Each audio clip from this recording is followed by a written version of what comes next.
nabda dirasatana bil basmalah. Bismillahirrahmanirrahim. الأسبوع الماضي تكلمنا عن أهمية هذا الكتاب الخواطر القرآنية. هل يعني أنا وزعت في الفرقة، أنا أخبرت بهذا؟ ها؟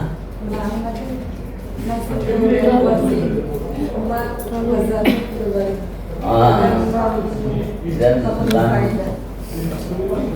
لم نبدأ بهذا اليوم. ثم أنا وجدت هذا الكتاب في السيارة، ولكن لا أدري هل يفيد هذا الكتاب للطلاب أو الطالبات. طيب الحمد لله. ومن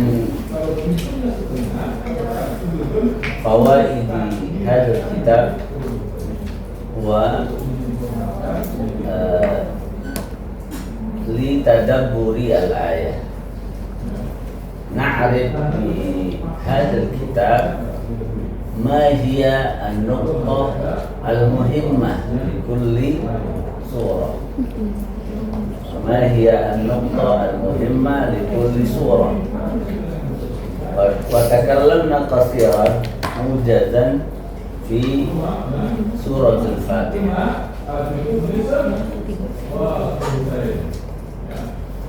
سورة الفاتحة لها يعني محاور، لها محاور في سورة الفاتحة. المحور الأول، الفاتحة تحتوي على العقائد. الأولى هي عن العقائد، العقيدة. ثم ثانيا العبادات، ثم ثالثا مناهج الحياة. هل عندك قلم؟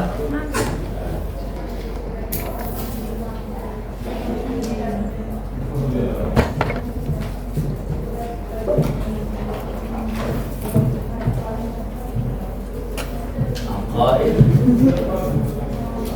عبادات، ثم manahijul hayat. Gue pegang itu beda banget lagi kurnya. Hadhihi mahawir di surat al-Fatihah. Al-Quran yad'u awalan lil aqidati sahihah, al-imanu billahi imanan sahihan ala ususin salimah. Pertama al-aqidah as-sahihah.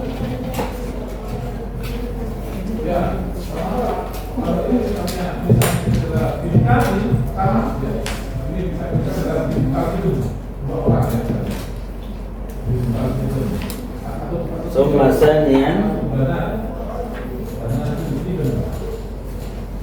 يدعو للعبادة الصحيحة، العبادة الصحيحة.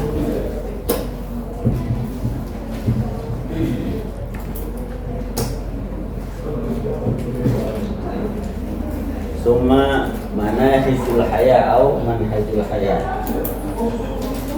منهج حياة شامل متكامل.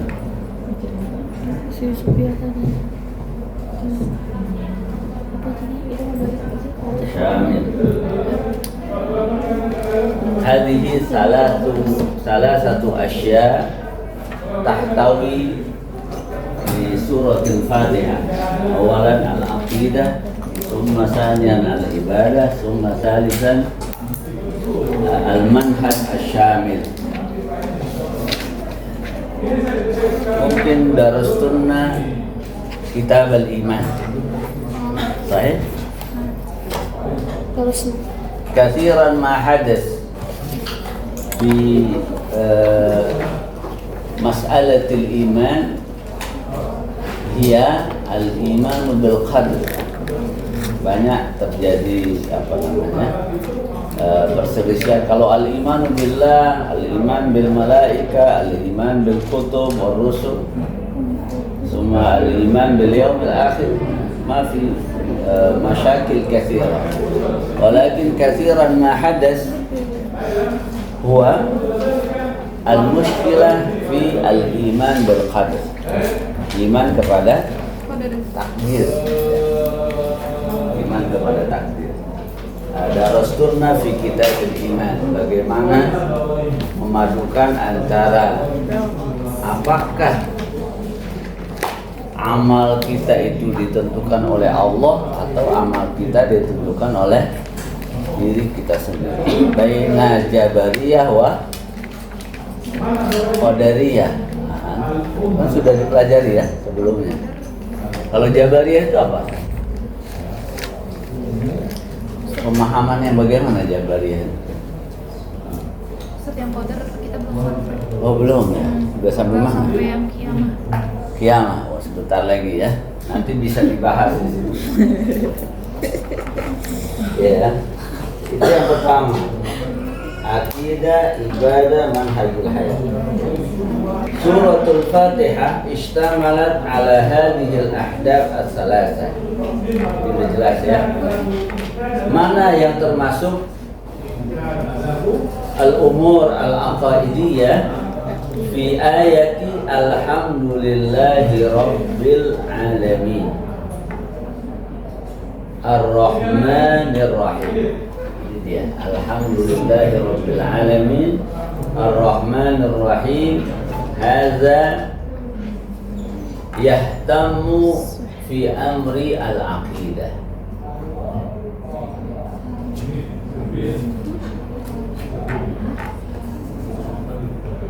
ثم حتى مالك يوم الدين. ثم الأمر الثاني العبادة في قوله إياك نعبد وإياك نستعين. Kalau ibadah itu nggak ada improvisasi dari manusia ya. Nggak ada pertanyaan. Kenapa sholat subuh 2 rakaat? Kenapa sholat 5 waktu? Ini al-ibadah. Ada kaidah dalam usul fikih, al-aslu fil ibadati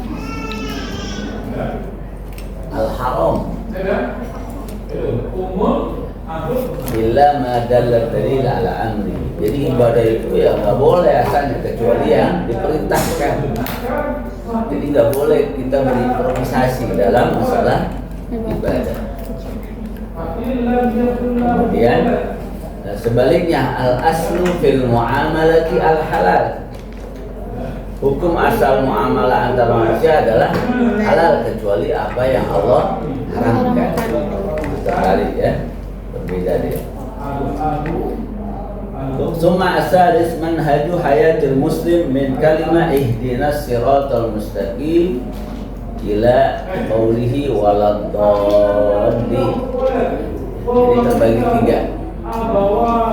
Alhamdulillah sampai malik yaumiddin. Hada amrul aqidah.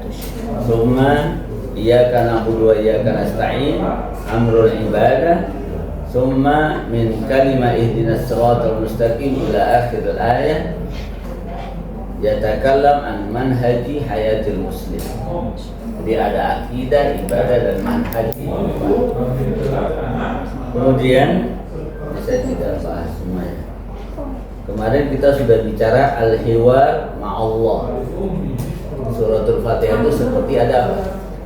Percakapan, dialog antara kita dan Allah Subhanahu wa ta'ala. Ini dari hadis qudsi. Ketika Allah Subhanahu wa ta'ala, ketika kita membaca qala al-'abdu alhamdulillahi rabbil alamin, maka Allah mengatakan hamidani 'abdi. Jadi ketika kita mengucapkan alhamdulillahi rabbil alamin, Allah mengatakan hamidani 'abdi, hambaku memuji. Ini perlu dibayangkan seperti yang kemarin saya jelaskan. Kalau kalian memberikan kabar di media sosial atau di grup kalian. Kemudian tidak ada yang komentar, gimana rasanya? Dikacangin bahasa sekarang. Kok tidak direspon?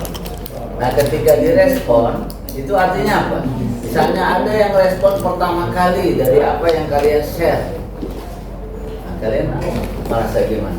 Ya, orang ini perhatian, orang ini punya concern, dia yang pertama kali merespon. Biasa begitu, kita kan begitu ya. Kalau ada berita dari orang yang punya hubungan emosional kuat, kita akan segera mubasyarah indana ta'liq, kita memberikan komentar.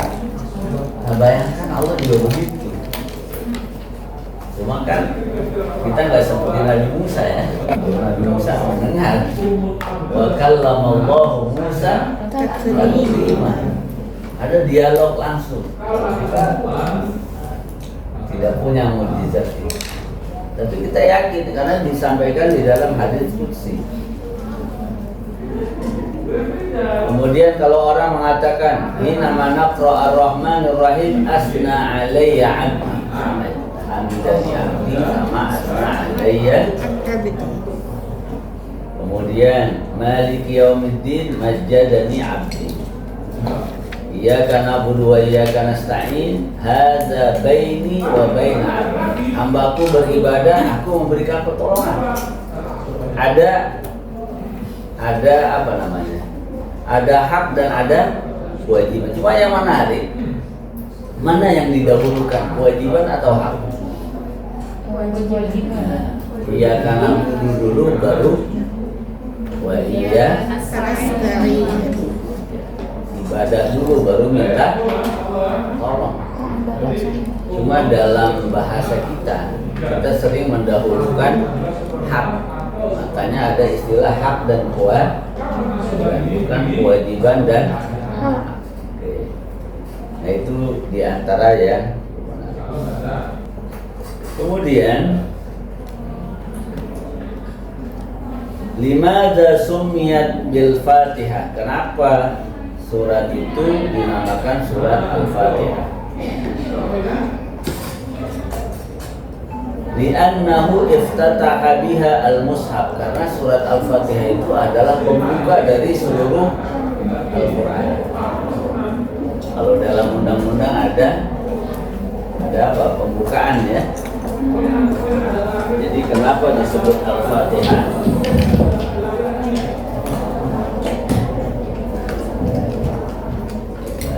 Iftataha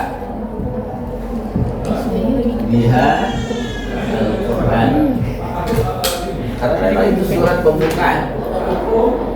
Kalau kalian membuat bahas nanti, pertama adalah apa? Pertama apa tuh? Kalau dalam penelitian yang pertama apa? Pendahuluan. Ya. Kalau dalam jurnal ada namanya abstrak. Abstrak itu pertama kali.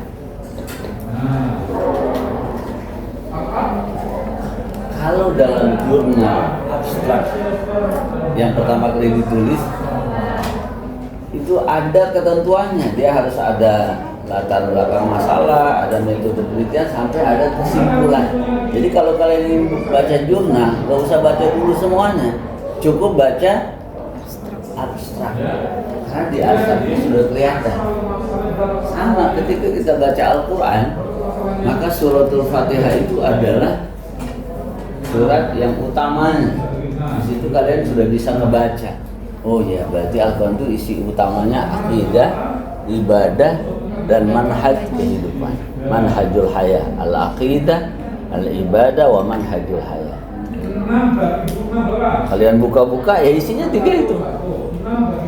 Akidah yang benar bagaimana, ibadah yang benar bagaimana, kemudian manhaj kehidupan, interaksi sosial, hubungan satu sama lain, orang tua dengan anak, suami dengan istri, kita dengan masyarakat sekitar, nahnu ma'al bi'ah, ma'al mujtama, itu semuanya dijelaskan. al-aqidah, al-ibadah, wa manhajul hayat. Ini dia iftataha biha al-Quran. Ada juga yang memaknai tapi maknanya baik. Dia menyebutkan Al-Fatihah itu karena miftahul Quran. Miftahul Quran lima ini. Yang disebut itu kuncinya Al-Quran itu ada di situ. Ada yang mengartikan begitu. Walau fahimal mar'u al-Fatihah fasayafham kulla suwaril Quran allati ba'da. Kalau kita faham, lau nafhamu hadhihi surah sawfa nafham jami'al Quran. Al-Quran tidak keluar dari ini. Tidak keluar dari tiga pokok yang ada dalam surat Al-Fatihah. Nah, kemudian kaifa al-munasabah baina suratul Fatihah wa suratul Baqarah. Al-munasabah, nanti kalian ada yang disebut dengan al-munasabah. Munasabah itu apa? Sesuainya. Ayat Al-Quran itu banyak yang seperti itu. Kalau kita tadabbur, oh ini nyambungnya dengan ini.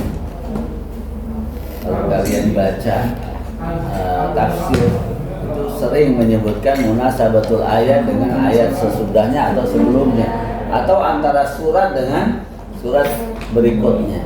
Nah, suratul Fatihah laha munasabah. Suratul Fatihah wa al-Baqarah. Fi suratul Fatihah hunakal ayat ihdinas siratal Mustaqim. ihdinas siratal mustaqim. Hada ad-da'wah ila Allah. Ya Allah, ma ma'nahu? Ihdina tunjukkan, dullana ayu syai' ala siratal mustaqim, tunjukkan kami jalan yang lurus. Nah, suratul Baqarah jawabun min hadzal du'a. Suratul Baqarah jawaban atas doa ini. Mana jawabannya? Di suratul Baqarah, dzalikal kitabu la raiba fihi hudan lil muttaqin. Ketika kita minta ya Allah ihdinas siratal mustaqim, ternyata di suratul Baqarah bagian awal yang kalian minta itulah Al-Quran. Dzalikal kitab la raiba fihi hudan. Dijawab oleh Allah. Oh, kamu minta itu ya? Ya itu. Al-Quran itu adalah petunjuk yang kamu minta. Jadi coba bayangkan ketika kalian membaca suratul Baqarah, dzalikal kitab, itu adalah jawaban doa yang kita minta di suratul Fatihah. Kan tadinya udah diminta, kok dikasih diam-diam aja gitu ya. Ini kemarin minta katanya, ya Allah berikan saya petunjuk. Nah, kemudian Allah menjawab, petunjuk itu ada dalam dzalikal kitabu la raiba fihi hudal lil muttaqin. Ini yang disebut dengan al-munasabah. Al-munasabah. Nah, ayat Al-Quran itu dia kan bukan seperti buku ya. Buku ada judulnya, isinya itu. Kan kalau ayat Al-Quran enggak. Satu halaman itu fihi aqidah, fihi ibadah, fihi manhajul hayat. Seolah-olah tidak ada kaitannya. Makanya para ulama dengan ilmunya mereka bisa mengupas itu. Oh, ini nyambungnya dengan sini. Ini nyambungnya dengan ayat sebelumnya, dengan surat sebelumnya. Nah, itu contoh dari al-munasabah dari ihdinas siratal mustaqim dengan suratul Baqarah. Itu dia dari apa? Munasabah ya. Munasabatul ayat. Kemudian yang kita bisa gali lagi dari surah Al-Fatihah adalah kaifa hadza iqra qaulallahi ta'ala ghairil maghdubi 'alaihim waladdallin. Al-maghdub 'alaihim siapa itu? Al-maghdub 'alaihim sifatun li unasin istahaqqu ghadaballah. Al-maghdub 'alaihim adalah sifat manusia yang dia berhak untuk mendapatkan murka Allah. Al-maghdub maka disebut al-maghdub. Jadi orang yang layak untuk mendapatkan murka Allah Subhanahu wa ta'ala.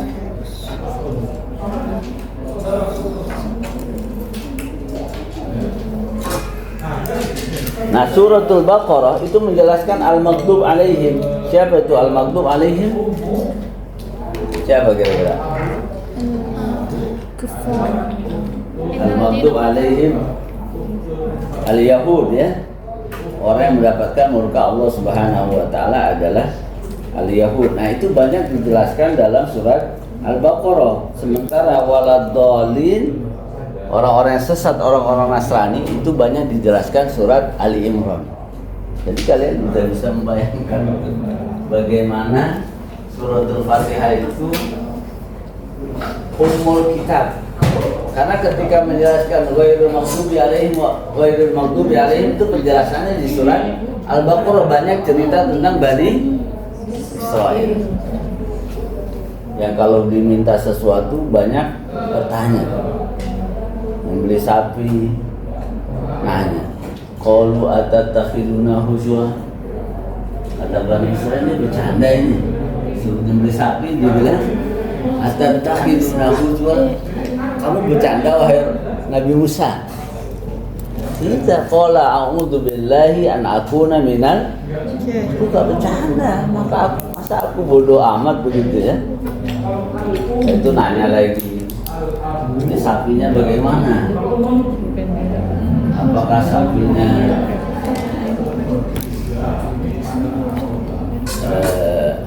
sapinya tua atau masih muda?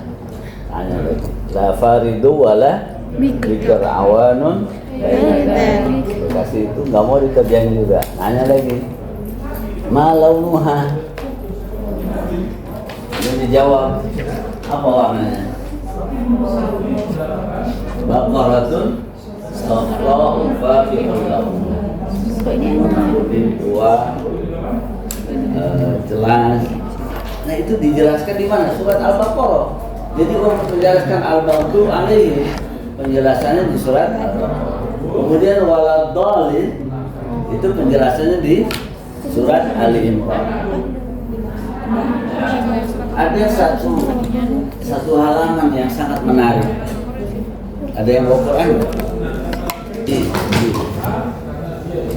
Allah membuka bagaimana nanti Allah bertanya kepada Nabi Isa. Ya.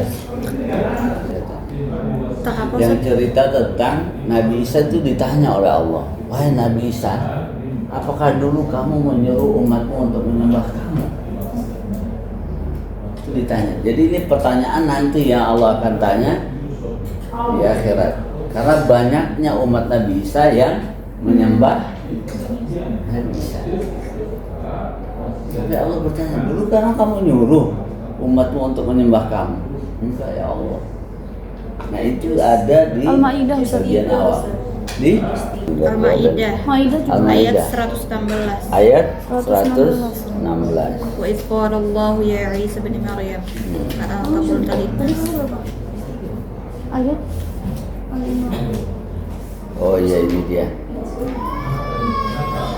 Juz 6 berarti. Oh iya, ini masuk juz 6, berarti bukan di surat Ali Imran. Ini bisa dijadikan apa namanya? Bagaimana Islam ini sudah membongkar ya. Tidak mungkin Nabi Isa itu meminta umatnya untuk menyembah dirinya. Itu di mana? Ini bunyi ayatnya. Wa idh qala Allahu ya Isa ibn Maryam. Ketika Allah berfirman kepada Nabi Isa, berkata, "A anta qulta lin-nasi ittakhiduni wa ummi ilahaini min dunillah?" Nabi Musa dan Nabi Isa, Apakah kamu menyuruh umatmu untuk menyembah kamu dan ibumu? Jadi jelas apa yang terjadi sekarang. Yang disembah adalah Nabi Isa dan Maryam. ibunya. Itu yang disebut dengan Bunda Maria. Sekarang lagi apa namanya? Si pausnya. Lagi booming tuh datang. Ustaz, Hah? Paus Franciscus. Paustus. Nah itu Nabi Isa ditanya, emang kamu nyuruh? Apa jawaban Nabi Isa? Qala subhanaka ma yakunu li an aqula ma laysa li biha. Mungkin aku enggak mengatakan. Aku enggak mengatakan mereka supaya menyembah aku, termasuk menyembah ibuku. Aku enggak mengatakan. In kuntu qultuhu faqad alimta.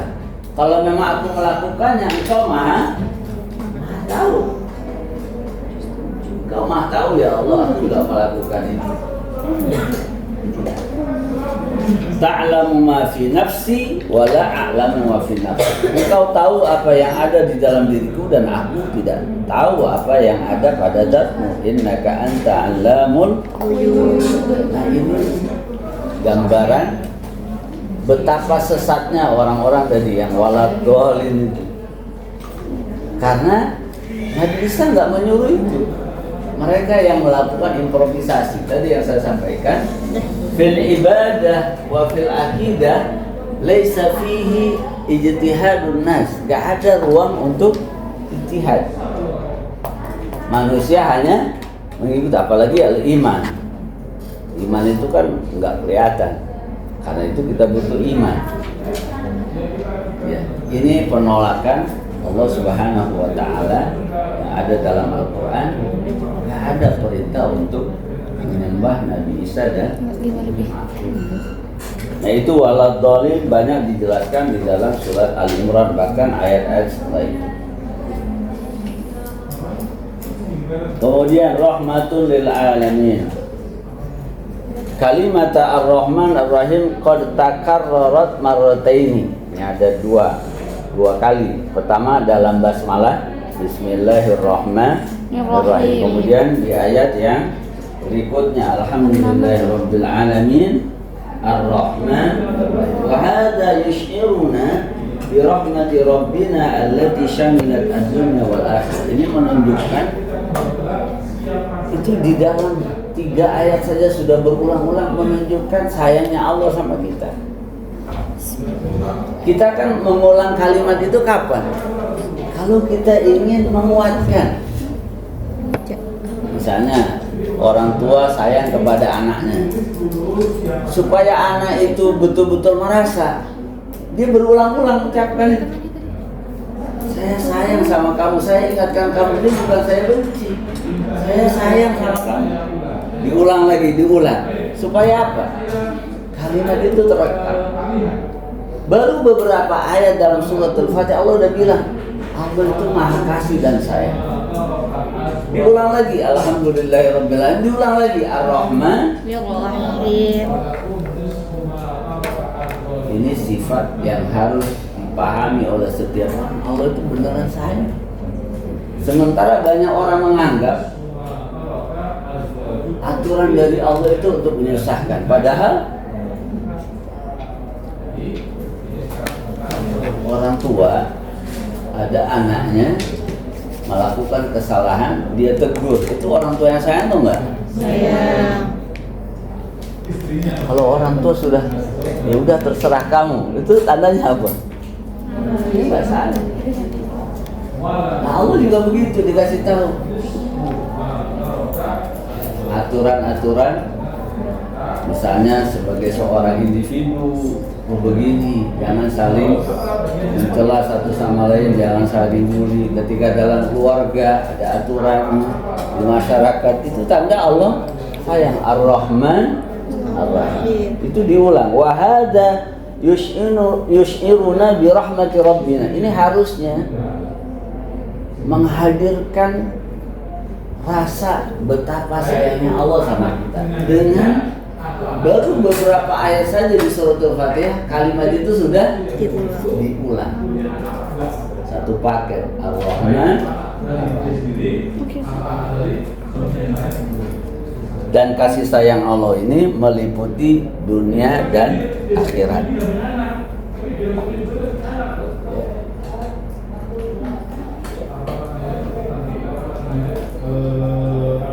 Falabdur Rahmanir Rahim al-awwal ja'a ba'da alhamdulillahi rabbil alamin. Ja'a ba'da alhamdulillahi rabbil alamin. Fal alami wa dunya kulluha tasiru bi rahmati rabbina. Jadi ketika ada ayat di kata Amru Khalid, alhamdulillahi rabbil alamin. Segala puji bagi Allah, Tuhan semesta alam. Kemudian setelah itu disebutkan Ar-Rahmanir Rahim, Allah yang Maha Kasih dan Sayang. Itu beliau menghubungkan dunia semesta alam ini berjalan dengan baik, harmoni fihi, yakni al-kamal, laisa fihi al-aib. Itu menunjukkan itu terjadi karena sayangnya Allah, sehingga dunia ini berjalan dengan sempurna. Ar-Rahmanur Rahim. War-Rahmanur Rahim jaa ba'daha Malik Yaumiddin bil isyarah anna al-yawmal akhir aidan yasiru bi rahmatillah. Jadi dia datang setelah alhamdulillah rabbil alamin, berarti dunia ini penuh dengan anugerah sayangnya Allah. Kemudian setelah itu ada Malik Yaumiddin, termasuk hari akhir nanti itu berjalan juga dengan kasih sayang Allah SWT. Jadi dunia dan akhirat ini penuh dengan apa namanya ya? Penuh dengan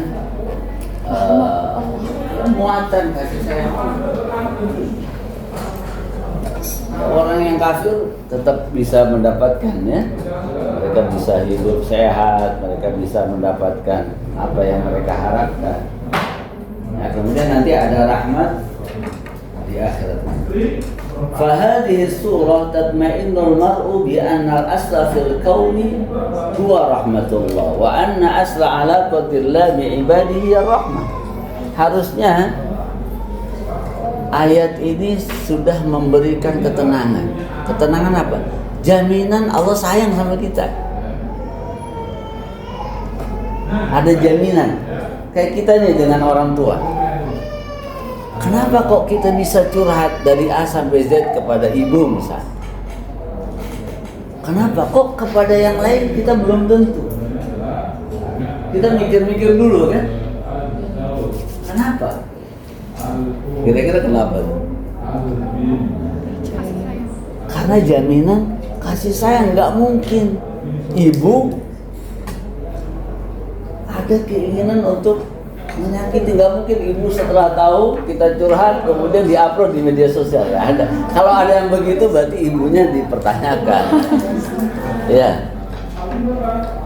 ibunya statusnya sebagai ibu dipertanyakan. Kenapa kita berani? Karena ada jaminan kasih sayang. Nah, kalau kepada ibu kita bisa curhat begitu, nah bagaimana dengan Allah yang Maha Kasih dan sayang? Melebihi sayangnya ibu kepada anaknya. Jadi ketika ada kalimat Ar-Rahmanur Rahim, itu jaminan Allah sayang. Allah sayang sama kita manusia. Lebih dari sayangnya ibu kepada anak. Apalagi sudah ada fakta ya, ibu yang gak sayang sama anaknya. Kalau Allah udah pasti, namanya Maha. Maha itu la ya'lu alaihi syai', gak ada yang bisa lebih dari itu. Nah, bisa nggak itu kata Amru Khalid itu kita rasakan? Ada jaminan kasih sayang pada zat. Sampai beliau mengatakan aslu alaqatillahi bi ibadihi ar-rahmah. Kalau kita hubungan antar manusia itu hubungannya apa namanya? Transaksional. Ya. Saya bekerja, ada take and give. Saya memberi apa, saya dapat apa. Itu manusia begitu. Ada uang, ada barang. Ada hak, ada kewajiban. Tapi kalau kepada Allah, hubungan aslinya kasih sayang. Kalau nggak hitung-hitungan, kamu cuma sholat 2 rakaat kok kamu mintanya banyak kan? Coba bandingkan antara sholat subuh 2 rakaat dengan nikmat yang Allah berikan, mana yang lebih besar? 2 rakaat paling cuma 5 menit ya. Tapi nikmat yang Allah kasih banyak sekali. Maka hubungannya itu bukan ada uang ada barang ya, bukan transaksional, bukan hubungan kamu lakukan apa kamu dapat apa, tapi hubungan kasih sayang. Sholat subuh 2 rakaat nikmatnya banyak banget. Nanti sholat zuhur 4 rakaat nikmatnya 17 rakaat sehari semalam. Nikmat yang Allah kasih tidak terhitung jumlah. Makanya kata beliau, aslu ala qadillahi bi'ibadihi huwa ar-rahman. Jadi hubungan asal kita dengan Allah adalah kasih sayang. Kayak ibu sama anaknya.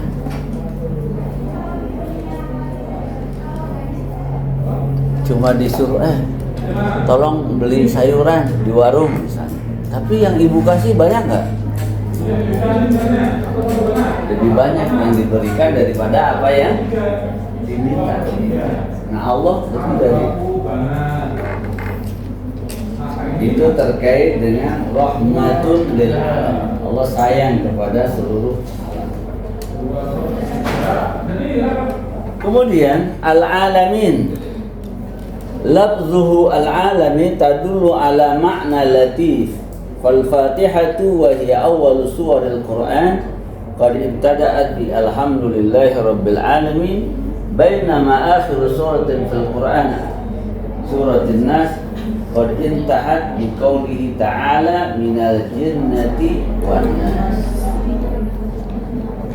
Jadi akhir surat An-Nas apa kalimatnya? Alladzi waswisu fi sudurin nas minal jinnati, dari kalangan jin dan manusia.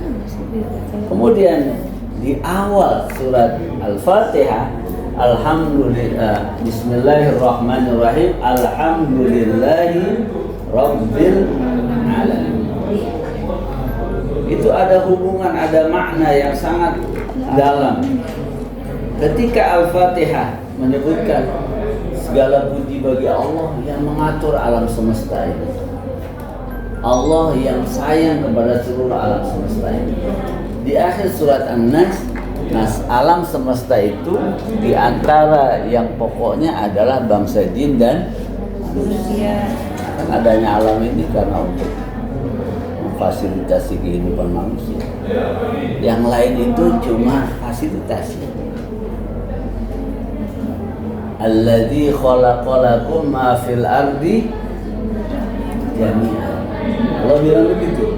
Semuanya diciptakan untuk engkau manusia. Yang lain itu cuman peran apa namanya? Kan ada kalau di film tuh ada aktor utama. Yang lain apa tuh? Extraordinary figuran.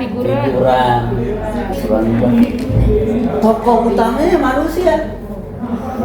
Tokoh utamanya bangsa jin dan manusia. adanya malaikat untuk membimbing manusia, adanya setan untuk menggoda Manusia. Jadi semuanya itu perannya figuran, tapi aktor utamanya adalah Jadi ketika Allah bilang alhamdulillahirabbil alamin, segala puji Allah Tuhan semesta alam, itu tujuannya untuk tadi minal jinnati wan nas. fal mushaf ibtada'a bi kalimatil alamin wa khatama bi kalimati an-nas. Ayat Al-Quran dimulai dari alhamdulillahirabbil alamin. Huruf terakhirnya atau kalimat akhirnya adalah al-alamin, Kemudian surat An-Nas ayat terakhirnya adalah An-Nas. Wa ka'anna al-ma'na anna hadzal Qur'an laisa lil muslimin faqat bal inna hadzal Qur'an huwa hidayatun al-hidayah al-bashariyah. Jadi ketika akhir surat An-Nas itu adalah An-Nas, ini ingin menunjukkan bahwa Al-Quran ini bukan untuk umat Islam saja, tapi untuk seluruh umat Manusia. Beda dengan kitab-kitab sebelumnya, beda dengan Nabi sebelumnya yang memang diutus untuk siapa? Untuk kaumnya saja. Nabi Syuaib untuk kaum siapa? Syuaib untuk bangsa apa? Ashabul Aika. Ada bangsa juga namanya bangsa Madian. Wa ila Madiana akhahum Syuaib. Selalu begitu. Nabi terdahulu hanya untuk kaumnya. Tapi Al-Quran, Rasulullah itu untuk siapa?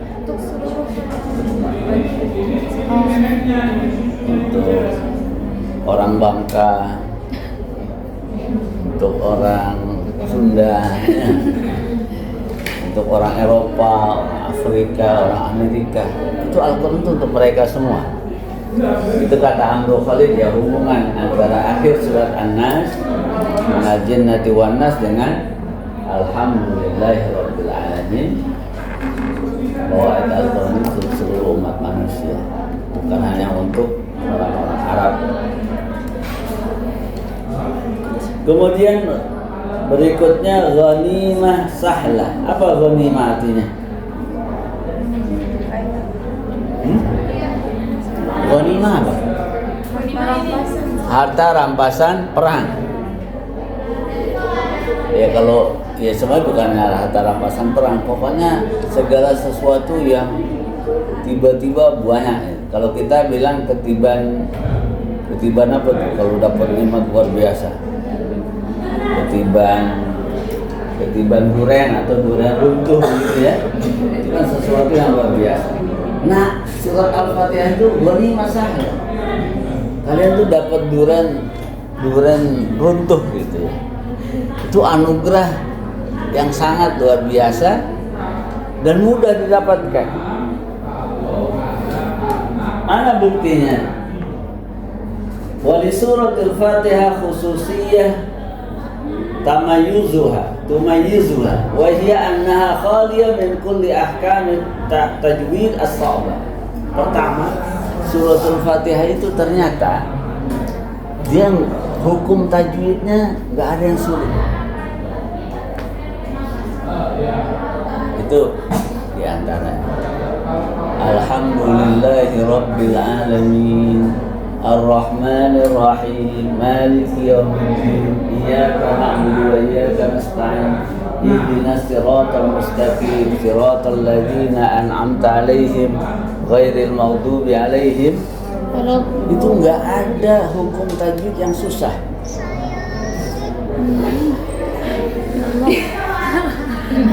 Ada siapa itu? Coba perhatikan, hukum tajwid yang sulit itu biasanya apa? Yang susah ketika kita belajar Quran.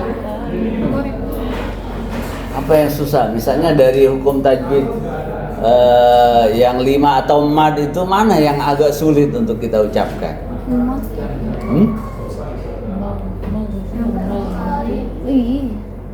Apa hukum tajwid yang prakteknya susah, agak sulit? Qalqalah misalnya. Oh iya, kalau banyak Di surat Al-Fatihah itu ada nggak? Nggak ada. Gunung dong. Nggak ada ya. Nggak ada qalqalah dalam surat Al-Fatihah. Apalagi yang sulit biasanya? Punah Ustaz, banyak yang huruf Hah? tebal. Guna, huruf tebal ya, isti'la.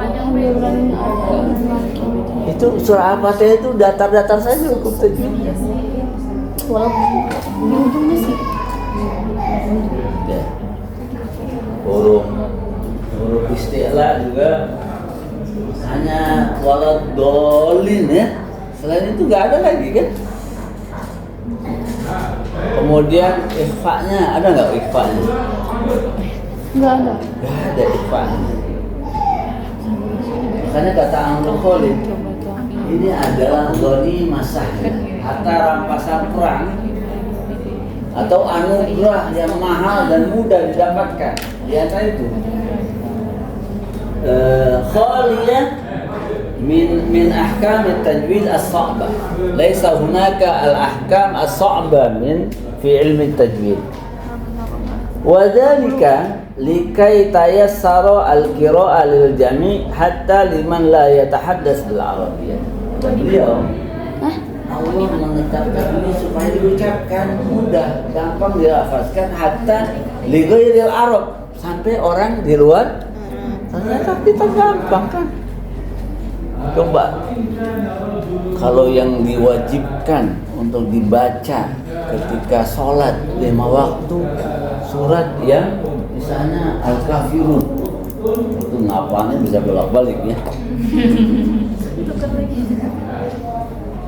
Tapi Allah pilihkan tuh surat Al-Fatihah tadi nggak ada huruf isti'lanya, cuma dot, tidak ada ikhfa, kemudian nggak ada qalqalah.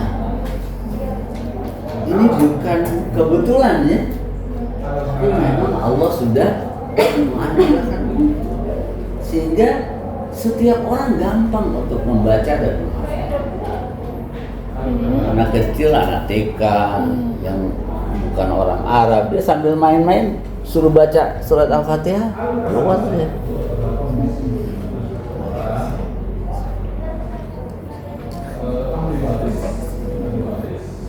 Fal-Fatihatu hiya jawazu safaril mar'i li fahmil Qur'an wal bitaqu asy-syakhsiyyah lidukhul ila munajatillah wal unsi birihabihi. Kata Amrul Khalid, ini kayak paspor untuk masuk kepada kandungan Al-Qur'an yang dalam dan banyak. Kita kalau mau keluar negeri kan harus pakai paspor ya, supaya bisa silahkan keliling, mau lihat apa di sana gitu kan. Kayak orang luar negeri mau ke Indonesia, kemudian dia punya paspor, kemudian dia punya visa, silahkan kamu mau ke Ragunan, mau ke Ancol, mau ke BBK, mau ke ini silahkan. Tapi kalau nggak punya itu boleh nggak?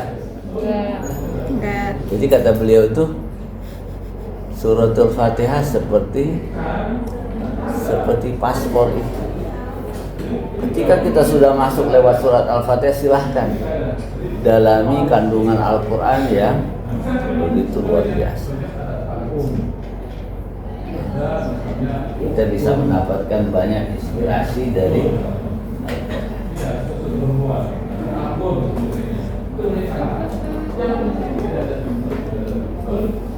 atau dia seperti bitoko syakhsiyah. Apa bitoko syakhsiyah? Ada yang tahu apa bitoko syakhsiyah? KTP sebagai syarat untuk bermunajat kepada Allah. Bahkan kan kita sering itu, ya Allah mudah-mudahan berikan kesembuhan untuk ibu saya. Kita baca apa? Surat Al-Fatihah. Seperti itu. Jadi mau munajat apapun Allah kasih begitu mudah cara mendapatkannya dengan wa kaifa nakhsha fi salatina wa nastash'ir kullama sabaqa min al-ma'ani. Nah, dengan seperti ini ya bagaimana kita bisa lebih khusyuk dalam salat kita setelah tahu kelebihan suratul Fatihah. Masyaallah.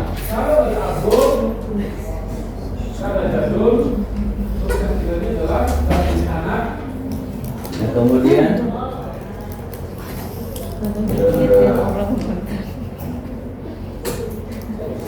oke, ini kan tadi suratul Fatihah itu seperti bitaqah syakhsiyah untuk mendapatkan isi Al-Quran yang banyak kandungannya. Nah, saya ingin dengar juga ini apa ayat yang mungkin kalian ketika baca apa, kok ayat ini pas banget nih buat saya, kok ayat ini kayaknya resep nih. Nah, ada nggak yang bisa sambil saya baca ini ya? Ya. Sebutkan satu ayat saja yang kalian terinspirasi. Apa ayat Al-Quran yang ketika kamu baca itu luar biasa, dan mengapa yang luar biasa? Nah, Al-Fajr Al-Budd, mana punya ayatnya?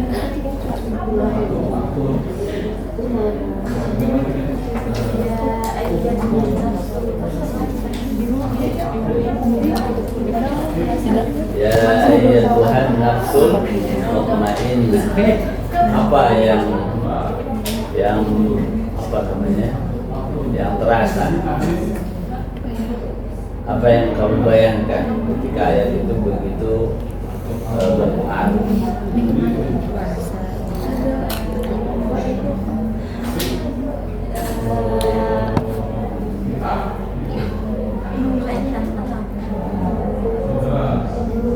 Jakarta Ya, mutmainnah, tenang.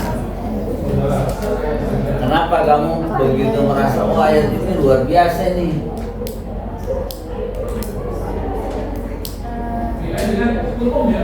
Allah memanggil orang-orang yang berjiwa tenang.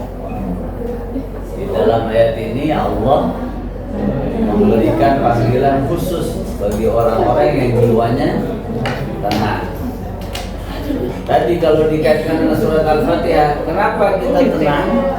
Karena ada jaminan sayangnya Allah sama kita. Tenang tadi ya. Ya Tuhan nafsul mutmainnah irji'i ternyata panggil, ayo pulang. Pulang kepada siapa? Pulang kepada Allah Subhanahu wa ta'ala. Radiyatan Radiyah.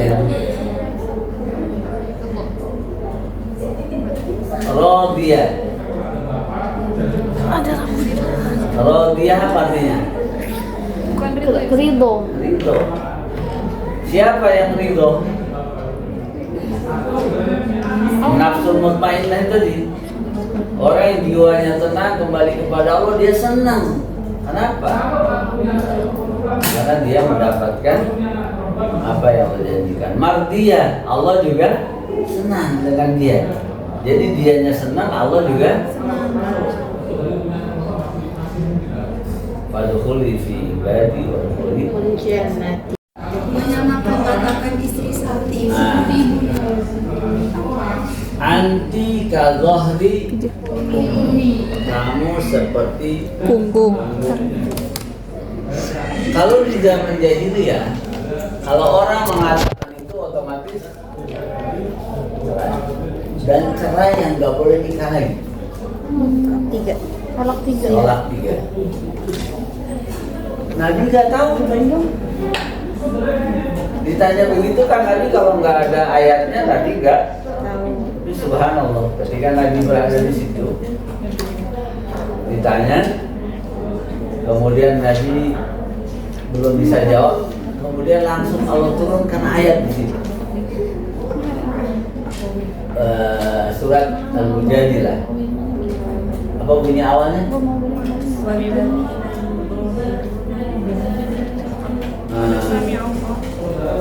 Sebelumnya itu, tujadiluka fi zawjiha wa tashtaki ila Allah. Mana awalnya? Qad sami Allahu qawlan lati tujadiluka fi zawjiha wa tashtaki ila Allah. Jadi Nabi di sini Nabi nggak punya jawaban, Nabi langsung Allah turunkan wahyu. Allah kasih tahu, sudah ada seorang wanita yang datang kepadamu, wa tashtaki ilallah. tujadiluka fi zawjiha, ngadu kepada engkau tentang suaminya. Wa tashtaki ila Allah, dan dia sudah mengadu kepada Allah. Kemudian langsung turun ayat berikutnya, walladzina yudhahiruna min nisaihim. Nah itu ya, langsung saat itu juga turun. Aisyah apa komentarnya? Komentar Aisyah. Ada Aisyah di sini. Aja itu san. Oh, keren Aisyah yang tanya. Jadi Aisyah itu kan ada di satu ruangan dengan Nabi. Sambil dia mengatakan, Subhanallah, Maha suci Allah yang mendengar seluruh ucapan umat manusia. Aku di dalam satu ruangan aja, hormat kami sahabat itu aku nggak tahu. Aku dalam satu ruangan itu bersama Rasulullah, tapi aku nggak tahu apa yang disampaikan oleh sahabat itu kepada Rasulullah. Tapi pada saat itu Allah bukan hanya mendengar, langsung menurunkan ayat sebagai jawabannya. Maha suci Allah yang mendengar semua suara. Aku yang dalam satu ruangan tidak bisa mendengar, tapi Allah. Jadi jangan khawatir, doa kita pasti didengar dan dijawab oleh Allah. Jadi ya, saya minta satu lagi. Betulan ini Aisyah. Apa ayat yang apa namanya? Yang menarik? Kan pintunya adalah suratul Fatihah. Kemudian kamu sudah banyak baca. Apa itu? Yang Al-Baqarah ayat 286. Di mana itu bunyinya? La yukallifullahu nafsan illa wus'aha.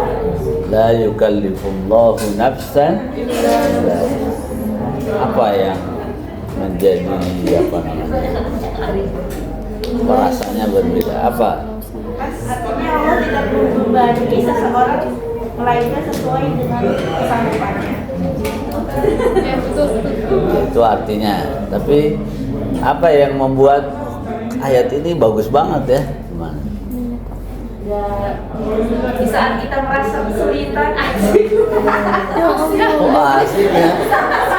Udah bener tuh, kenapa sih terus ada intermezzo? Ya gitu, Ustaz. Saat merasa kesulitan, jangan asik loh. Innalillahi.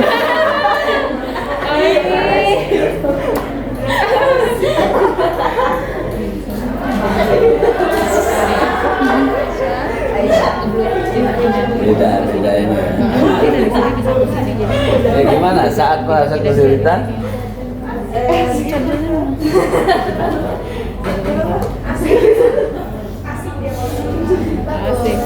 Mengembangkan bangsa dan negara. Ya ingat aja Allah gak bakal ngasih kesulitan sesuai ya sesuai hambanya. Jadi ketika kalian SD, SMP, dan sekarang SMA, kemudian di sekolah tinggi, soal yang diberikan tentunya sesuai dengan apa yang kalian pelajari. Ternyata Allah juga begitu. Pertanyaan itu sesuai dengan level kita masing-masing. Nggak ada ujian di luar silabus ya. Jadi ada jaminan. Itu juga jadi jaminan bahwa manusia pasti bisa mengatasinya. Oke, itu beberapa ya. Pasti masing-masing punya ayat-ayat yang dia rasakan berbeda. Nah kemudian, nah ini menarik. bagaimana pengaruh tadabbur ayat ini terhadap kehusuan sholat. Karena kan ayat yang kita baca pasti surat Al-Fatihah. Ternyata kandungan surat Al-Fatihah bisa menghadirkan kehusyuan. Mizanul khusyuk. Jadi surat Al-Fatihah itu bisa menghadirkan kehusyuan.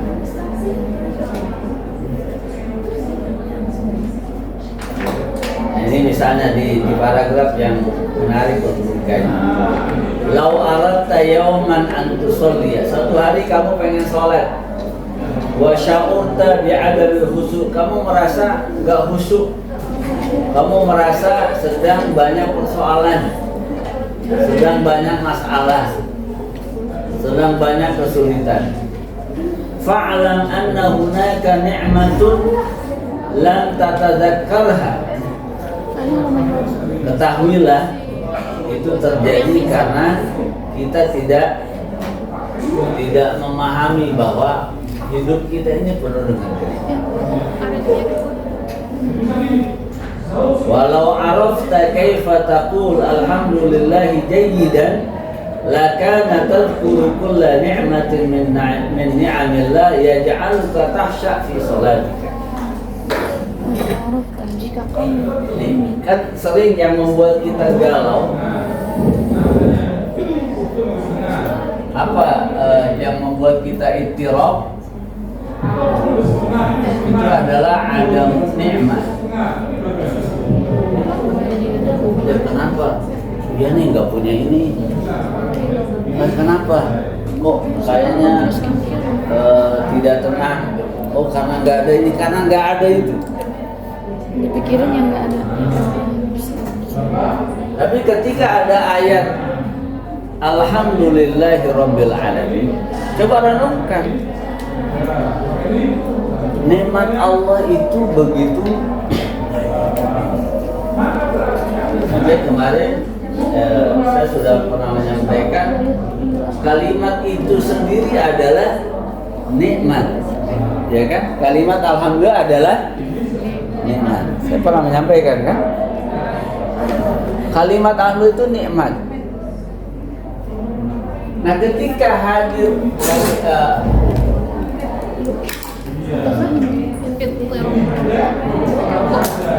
ketika ayat ini kita renungkan, yang tadinya kita galau sebelum sholat, itu bisa menjadi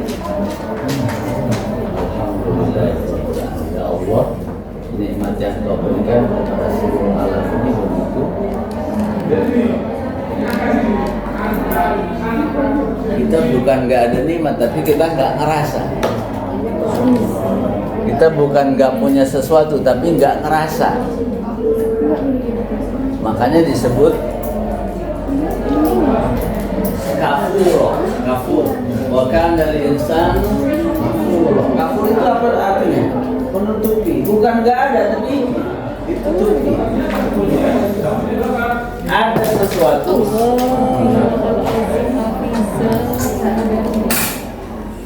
Ada sesuatu, misalnya pulpen ini bukan tidak ada, tapi hanya ditutupi. Bukan tidak adanya nikmat, tapi kita menutupi. Padahal hakikatnya banyak sekali. Maka ketika kita mengucapkan kalimat Alhamdulillahirabbil alamin, itu harapannya semua pikiran-pikiran yang galau itu hilang. Karena hidup kita bergelimang nikmat. Bukan bergelimang kesulitan, bergelimang nikmat yang kita tidak sadari. Nah, sehingga dengan ayat itu saja, itu kegalauan sebelum sholat menjadi hilang. Nah, dengan begitu kalimat Alhamdulillahirabbil alamin bisa menghadirkan kekhusyuan. Oh, tenang saja, yang Allah kasih masih lebih banyak. Orang tua sehat, teman-teman sehat, kuliah lancar, kebutuhan terpenuhi. Yang kita ingat itu. Maka ketika itu terjadi, sholatnya jadi lebih tenang.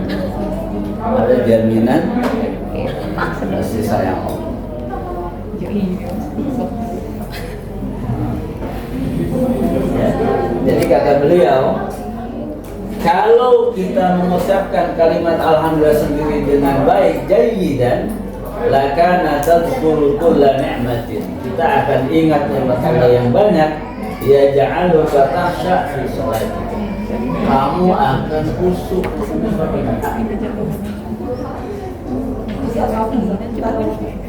Oh, entar. Jam berapa?